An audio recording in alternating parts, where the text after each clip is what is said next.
Caríssimos irmãos e irmãs, estamos celebrando o sábado da terceira semana da Quaresma e a liturgia da palavra de hoje é riquíssima. Várias reflexões poderiam ser feitas, várias homilias poderiam ser feitas a partir dos textos litúrgicos que nos são apresentados. Ocorreram-me duas linhas de reflexão com as quais eu preparei duas homilias. Isto é, normalmente isso no nosso dia a dia eu escolheria uma e faria uma homilia, mas nesses tempos difíceis nos quais estamos vivendo, resolvi apresentar essas duas homilias para que nos ajudem a viver este tempo de Quaresma, de preparação do nosso coração, mas também de pandemia, de provação, de dificuldade. Pois bem, primeira reflexão, o versículo do Salmo de hoje, que diz: eu quis misericórdia e não o sacrifício. E o último versículo da primeira leitura de hoje, em que Deus diz: eu quero amor e não sacrifícios, conhecimento de Deus mais que holocaustos. Então, meus irmãos, nós aqui percebemos que Deus, Ele quer o nosso coração primeiramente. Isto é, quando na primeira leitura nós ouvimos Deus dizendo que Ele quer o amor e não os sacrifícios, é porque os judeus achavam que poderiam de alguma maneira comprar a Deus com os seus sacrifícios, independentemente do seu coração. Então, eles não mudavam de coração, mas eles faziam aqueles sacrifícios e agradavam a Deus. E Deus disse: não, os sacrifícios sem um coração que me ame não me agradam. Então, meus irmãos, nós vemos aqui que este tempo da Quaresma tem como objetivo, deve ter como objetivo, mudar o nosso coração, tornar o nosso coração semelhante ao coração de nosso Senhor. E aqui nós hoje iremos tomar o ponto da caridade. Eu quero o amor e não os sacrifícios. Eu quero a misericórdia e não os sacrifícios.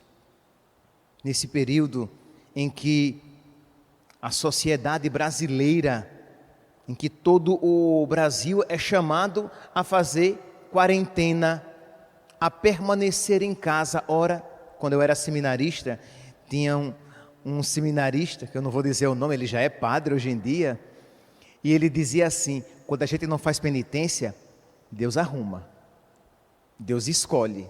Pois bem, então, meus santos, Deus nos escolheu uma penitência, dentre as outras, temos esta.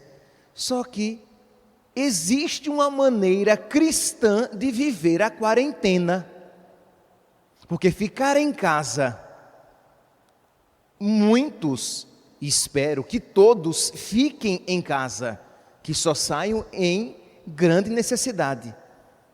Ontem nós ouvimos, quem não escutou depois escute a homilia de ontem, nós enfatizávamos como viver então este período com mais oração e com mais penitência, com mais oração e com mais jejum, Quer dizer, penitência, essa é a palavra mais adequada, que ela é mais abrangente.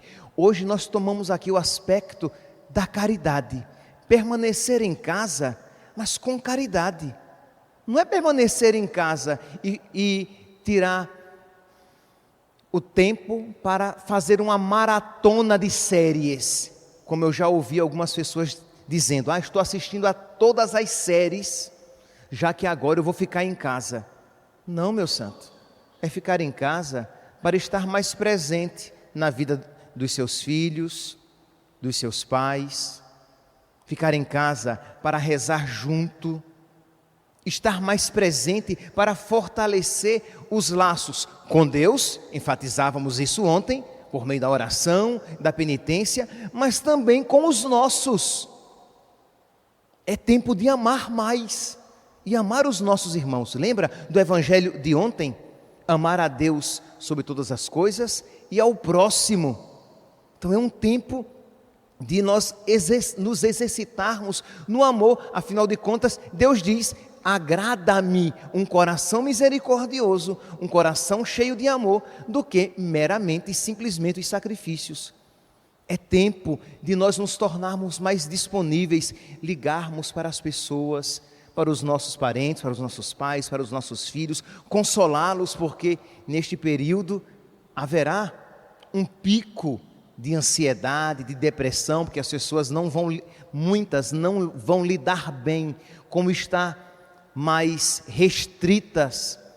Então é o tempo de consolar uns aos outros, de rezar uns pelos outros, sim, sem dúvida, mas de ligar, de entrar em contato, de mandar uma mensagem, de conversar, falar de Deus, dar um consolo, porque é um tempo, se todo o tempo da quaresma é tempo de nós modificarmos o nosso coração para que ele se torne mais semelhante ao coração de nosso Senhor, este tempo é mais ainda propício.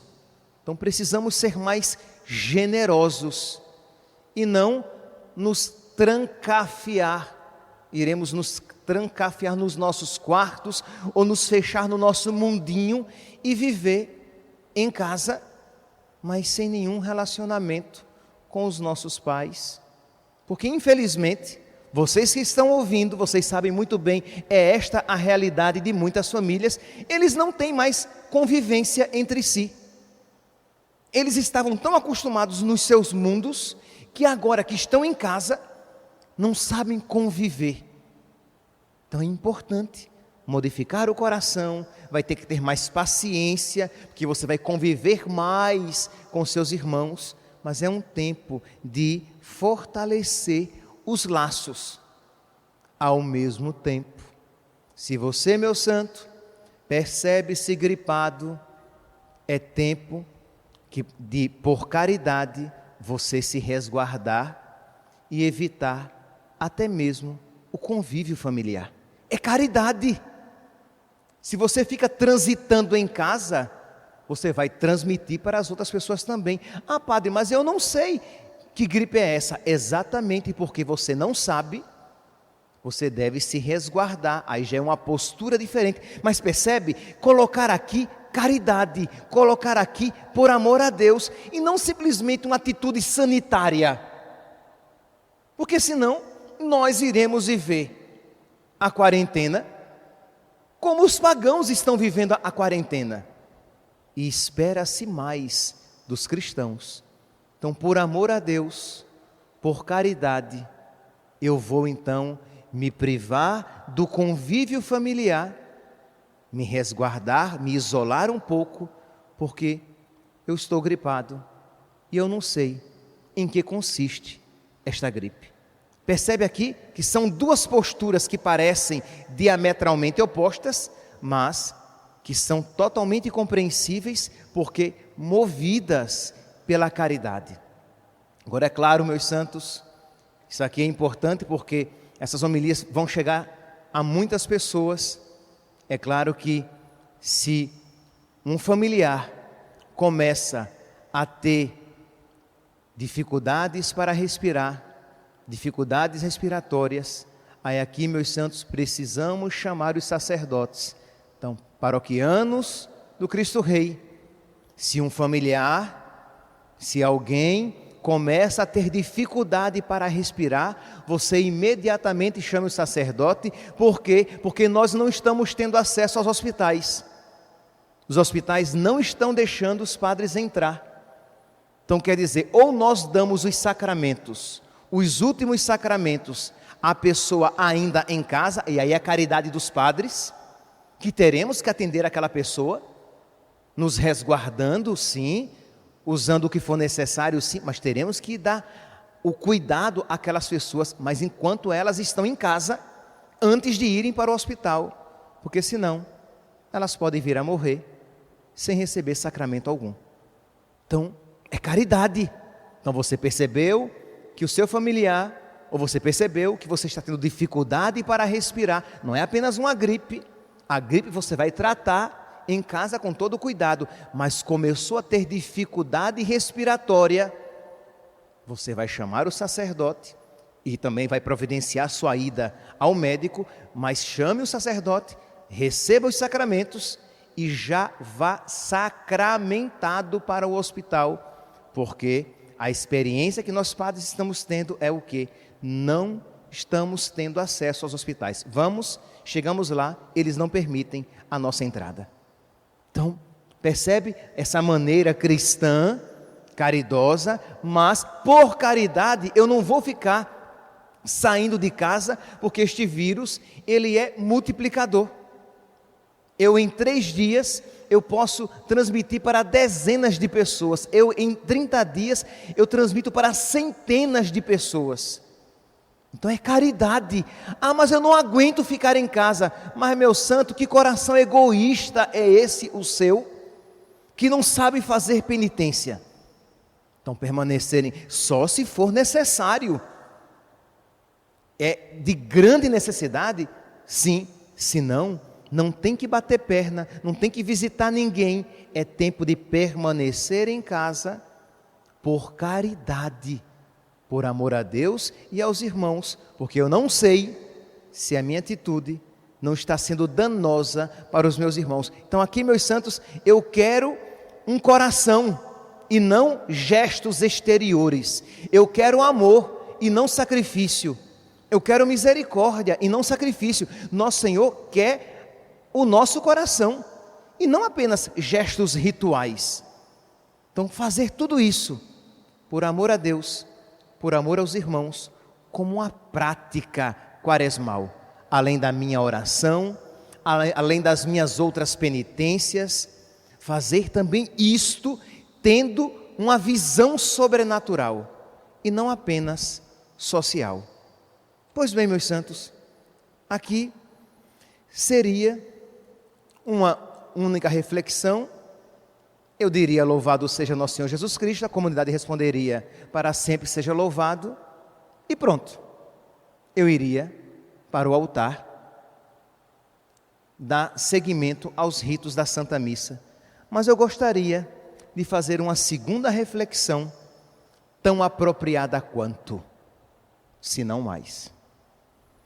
A primeira leitura, vocês sabem muito bem, o contexto aqui é um contexto de opressão. Israel está sendo oprimido, está pagando tributo a Teglat-Falazar,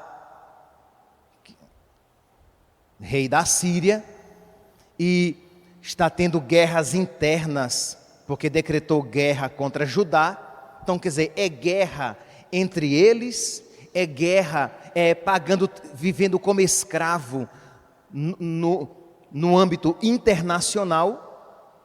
Então, o povo vê que não está sendo abençoado por Deus, porque quem escuta a primeira leitura de hoje, talvez não compreenda. Porque deixa eu ler aqui. Vinde, voltemos para o Senhor, Ele nos feriu e há de tratar-nos, Ele nos machucou e há de curar-nos. Em 2 dias nos dará vida, e ao 3º dia há de resgatar-nos, e viveremos em sua presença. Aí a gente ouve isso e diz: nossa, que bonito o povo de Deus está dizendo. É mentira! Isso aqui é mentira. O povo está dizendo de boca para fora. Isto é, o que é que o povo está dizendo? O povo está sofrendo, aí diz assim: olha, gente, vamos fazer o quê? Vamos fazer sacrifícios. Vamos nos voltar para Deus, vamos voltar para a nossa religião, para que Deus volte a nos abençoar. E não tenha dúvida que quando a gente voltar a fazer os sacrifícios, quando a gente voltar a cumprir a legislação religiosa, Deus vai nos curar, Deus vai nos abençoar. Vocês percebem que religião interesseira, que não tem coração mudado, tem apenas o interesse: eu vou voltar a fazer as coisas exteriormente corretas para que Deus me abençoe. E o que é então que Deus... Não, e eles continuam. Certa como a aurora é a sua vida. O negócio é matemático. Você faz aqui e Deus abençoa ali. Então eles dizem: certa como a aurora é a sua vinda.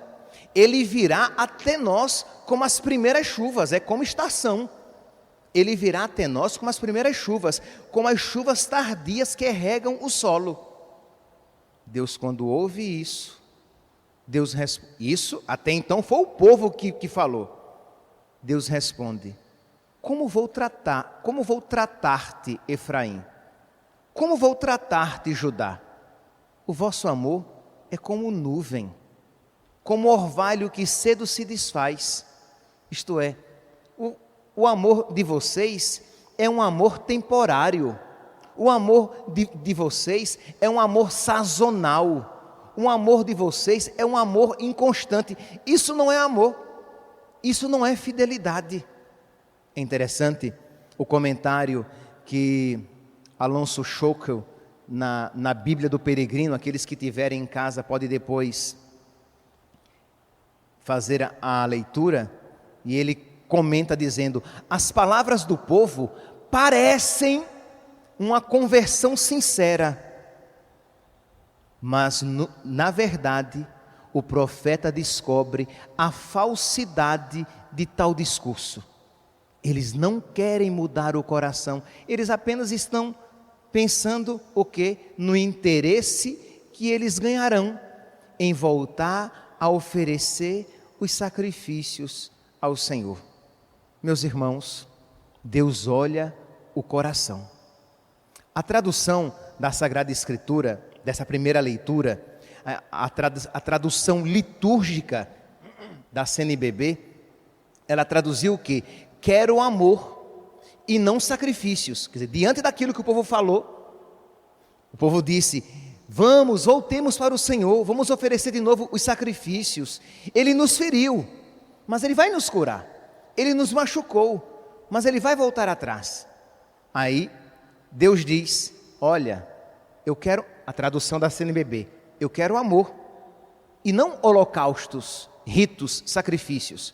Mas outra tradução possível é o quê? Eu quero lealdade e não sacrifício, conhecimento de Deus e não ritos externos, holocaustos. Eu quero um coração leal. Por quê? Porque uma fidelidade momentânea não é fidelidade, é apenas interesse.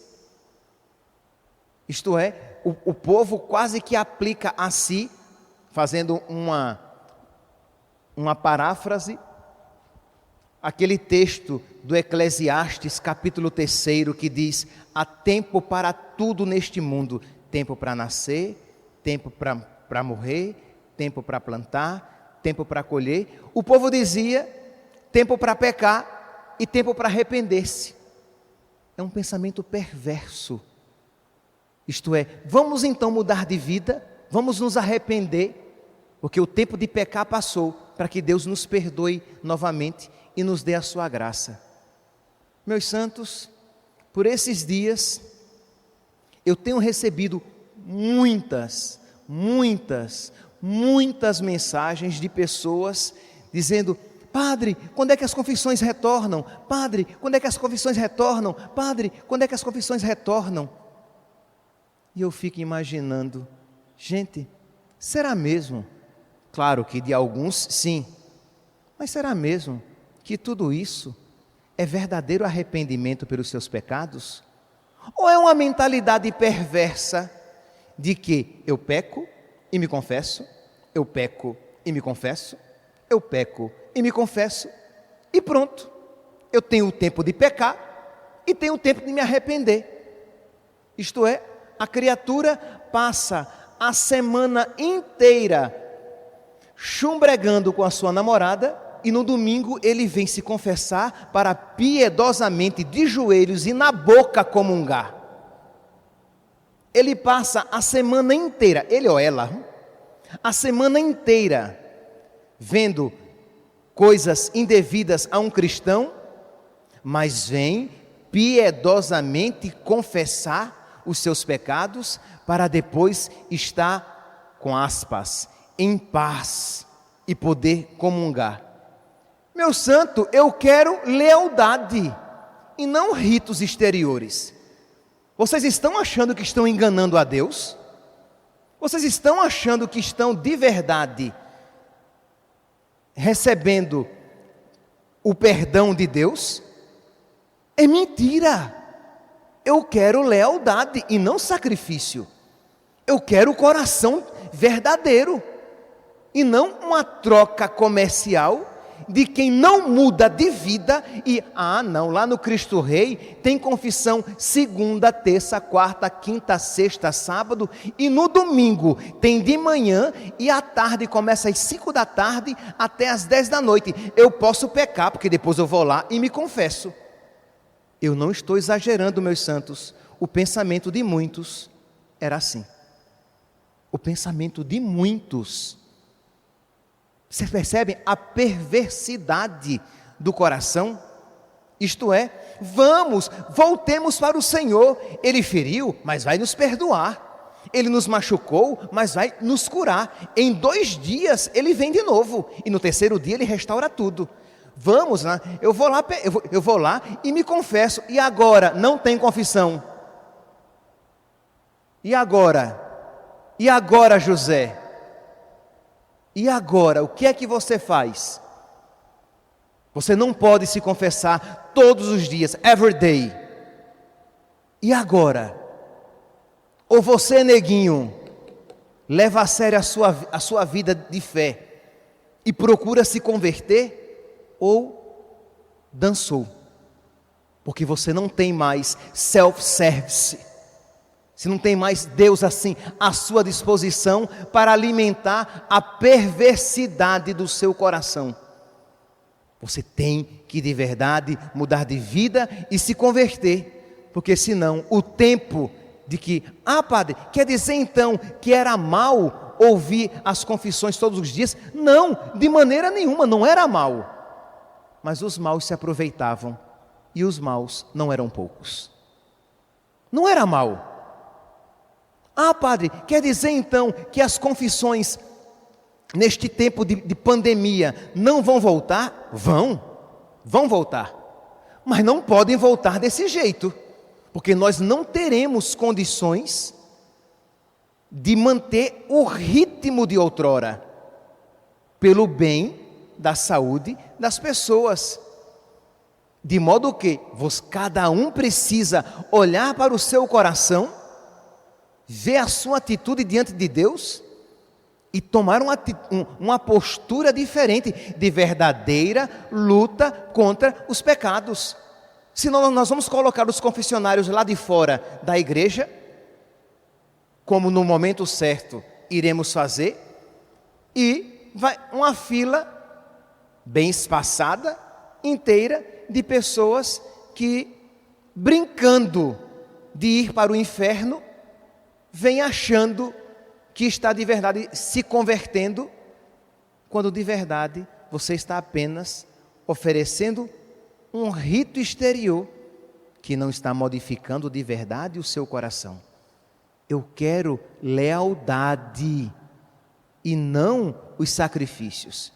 Eu quero uma fidelidade de verdade e não brincar de ser católico, brincar de ser piedoso.